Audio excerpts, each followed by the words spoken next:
नमस्कार, मी पंजाब डक. आणखी 3 दिवस राज्यातनं मराठवाड्यामध्ये झालं तर परभणी जिल्हा, लातूर जिल्हा, बीड जिल्हा, धाराशिव विखुरलेल्या स्वरूपात आहे. सर्व दूरचा असा दप्तरी पाऊस नाही आणि फक्त पाऊस काय होणार आहे विदर्भातच आहे सध्या. नागपूर, भंडारा, गोंदिया, चंद्रपूर, यवतमाळ, अकोला, बुलढाणा, अमरावती त्या परिसरात मात्र जोराचा पाऊस आहे. आपल्याकडे मात्र फक्त पिकाला जोपल तसाच आहे, भाग बदलत आहे. मात्र चांगला पाऊस मात्र आपल्याला सप्टेंबरच्या पहिल्या आठवड्यात येणार आहे. म्हणजे 5 सप्टेंबरच्या नंतर त्या शेतातून सुद्धा पाणी वाईल असा पाऊस पडणार आहे. मग सप्टेंबरच्या पहिल्या आठवड्यात मोठा पाऊस पडणार आहे. पश्चिम महाराष्ट्राकडे सोलापूर जिल्हा, सांगली जिल्हा, कोल्हापूर, त्याच्यानंतर साताराच्या पश्चिम भाग, पुणे जिल्हा, त्याच्यानंतर कोकणपट्टी तिकडे मात्र आज देखील दुपारनंतर जोराचा पाऊस पडणार आहे म्हणून हा अंदाज लक्षात येतात.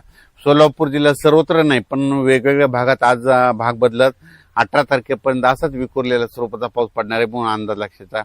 श्रीगोंदा, कडाष्टी, त्याच्यानंतर कर्जत, जामखेड, अहिल्यानगर, बारामती, त्याच्यानंतर राऊर ह्या परिसरामध्ये आज बऱ्याच भागामध्ये या 3 दिवसामध्ये विखुरलेल्या स्वरूपाचा पाऊस असणार आहे म्हणून हा अंदाज लक्षात येतात.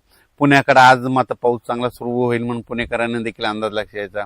त्याच्यानंतर संगमनेर, अकोले त्या परिसरामध्ये देखील तिकडला पाऊस मात्र कंटिन्यू चालूच राहणार आहे म्हणून संगमनेर, अकोला, इगतपुरीच्या शेतकऱ्यांनी अंदाज लक्षात यायचा. नाशिक जिल्ह्यामध्ये सरी चालूच राहतील म्हणून हा अंदाज त्यांनी देखील लक्षात यायचा. त्याच्यानंतर जळगाव जिल्हा, नंदुरबार जिल्हा आणि इकडं धुळे आणि असं ह्या पट्ट्यामध्ये मात्र कमी दाबाचे पट्टे 2 एका पाठोमाग जात असल्यामुळे तिकडे मात्र पाऊस असाच दररोज म्हणजे ह्या 18 तारखेपर्यंत आहे आणि त्याच्यानंतर शेवटच्या आठवड्यात बी ऑगस्टच्या शेवटच्या आठवड्यात बी पाऊस असणार आहे म्हणून त्यांनी अंदाज लक्षात यायचा. फक्त काय होणार आहे मराठवाड्यामध्ये काही भागामध्ये, बीड जिल्ह्यामध्ये काही भाग, त्याच्यानंतर सोलापूर, लातूर ह्या परिसरामध्ये खूप मोठा पाऊस नाही, फक्त पिकाला लागेल तसाच पाऊस पडणार आहे म्हणून हा अंदाज त्या शेतकऱ्यांना लक्षात यायचा. हा जो पाऊस पडणार आहे 10 मिनिटाचा, 20 मिनिटाचा, अर्ध्या तासाचा, काही ठिकाणी 1 तासाचा पाऊस पडणार आहे.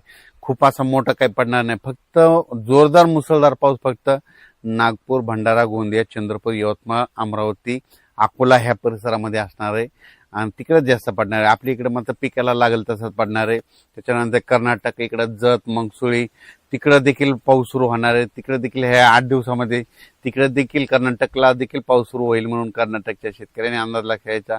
पंढरपूर, सांगोला, आटपाडी तिकडे देखील सरी चालू राहतील. कोल्हापूरला जोरदार पाऊस सुरू राहील म्हणून कोल्हापूरकरांनी अंदाज लक्षात यायचा. साताराच्या पश्चिम भागामध्ये पश्चिम भागाकडे मात्र जास्त पावसाचा जोर असेल म्हणून ते लक्षात येतं. कोकणपट्टीचा मात्र पाऊस मात्र इकडे रत्नागिरीपासून तर पालघरपर्यंत ते मात्र जोराचा पाऊस राहणार आहे.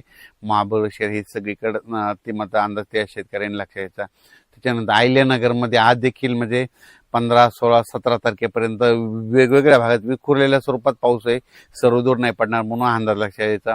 संभाजीनगर जिल्ह्यामध्ये सरी चालू राहतील म्हणून त्यांनी देखील अंदाज लक्षात यायचा. त्याच्यानंतर जळगाव जिल्ह्यामध्ये देखील आज दुपारनंतर आणि रात्रीच्याला देखील असाच विखुरलेला पाऊस असणार आहे म्हणून अंदाज लक्षात यायचा. पण रावेर म्हणजे मध्य प्रदेशच्या लगत रावेर त्या परिसरामध्ये जोरदार पाऊस पडणार आहे म्हणून त्यांनी हा अंदाज लक्षात यायचा. त्याच्यानंतर इकडे बुलढाणा जिल्हा, मेकर, खामगाव, नांदुरा, मलकापूर ह्या परिसरामध्ये देखील ह्या 3-4 दिवसामध्ये पाऊस आहे. त्याच्यानंतर ऑगस्टच्या शेवटच्या आठवड्यात देखील पाऊस आहे म्हणून हे लक्षात येतं. लोणारकडे देखील आज पाऊस पडत, इकडं मंठा या परिसरात देखील आज पाऊस पडणार आहे म्हणून त्यांनी देखील अंदाज लक्षात येतं. इकडे जालना जिल्ह्यात देखील पाऊस असणार आहे पण सर्वदूर नाही, भाग बदलतच पडणार आहे म्हणून अंदाज लक्षात यायचा. बीड जिल्ह्यात बी ठराविक चांगला पाऊस मात्र या ऑगस्टमध्ये नाही, फक्त आहे पण फक्त काही जिल्ह्यातच आहे. ते मग ते जिल्ह्यात सांगितलं तुम्हाला, वर्धा जिल्हा, भंडारा जिल्हा, गोंदिया जिल्हा, नागपूर, चंद्रपूर, यवतमाळ, अमरावती, मोर्शी, त्यानंतर अचलपूर, दर्यापूर ह्या परिसरामध्ये काय होणार आहे मग तिकडं मात्र मुसळधार पाऊस पडणार आहे.